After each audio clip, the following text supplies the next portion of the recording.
All right, it's day two. We're on set for an incredible movie. Again, here with Mr. Malik Yoba. Now, I got a quick question. Now, when you think about the role of Why the you keep showing up on set, man? I seen you yesterday, man. You following me or something, man? What's going on? Oh, you trying to get the backstory? All right, go ahead, do your job, man. that's what's up.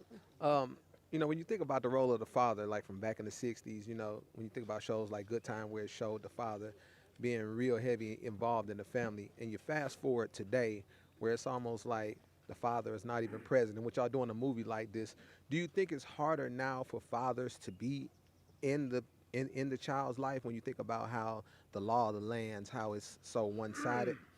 Um, Actually, I think it's a lot more convenient for fathers to be involved, um, just by mere fact of technology. If you can't be physically present, you can FaceTime, you can Skype. Those things didn't exist back in the day. So in that regard, technology makes it easier. You can text, even if you are locked up, right? I actually work with a company called Text Behind that has created the technology where if you're incarcerated, you can actually download the Text Behind app and you can text your incarcerated loved ones. And so, speaking to that specifically, like 70% of children of incarcerated parents end up in prison.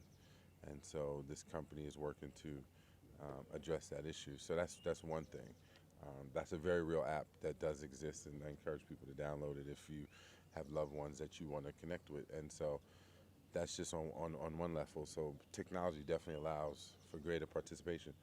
Um, and I think you have a lot of fathers, young fathers that are stepping up, but clearly um, there are a lot more that need to. So I think what we do with film or TV is powerful.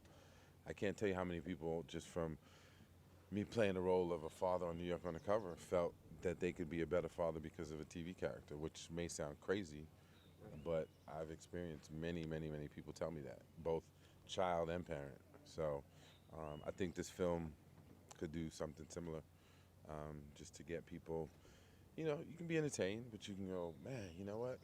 Maybe I can. It's the important thing is that people see themselves. Right. So if you see yourself and you can be inspired, then hopefully you'll step up. Okay, one more quick question. So, what would you say to a single father out there that's trying to get custody of his child? What advice would you give him? Um, Practice forgiveness. Prayer works. I think I went through that, and I really think that aside from making sure that you get a sympathetic lawyer, meaning representation that isn't just trying to get paid, but really has your best interest in mind. And sometimes that's hard to find, but I think staying diligent, um, always holding the woman, no matter what is going on, right? There's a lot of cases people are angry at each other, and both sides are angry. But I think that one side has to have grace, and you have to um, hold that. So one of the things I used to do for years is I would literally pray for my ex, and I would visualize her at peace, like floating, literally floating at peace. Because usually when you lay down with somebody, you kind of in a peaceful place. Right. So even though things don't work out, I think that if you could hold that space on an energetic, spiritual level, emotional level, ultimately psychic level, um, and that can go a long way to deal with um, what happens on a legal level.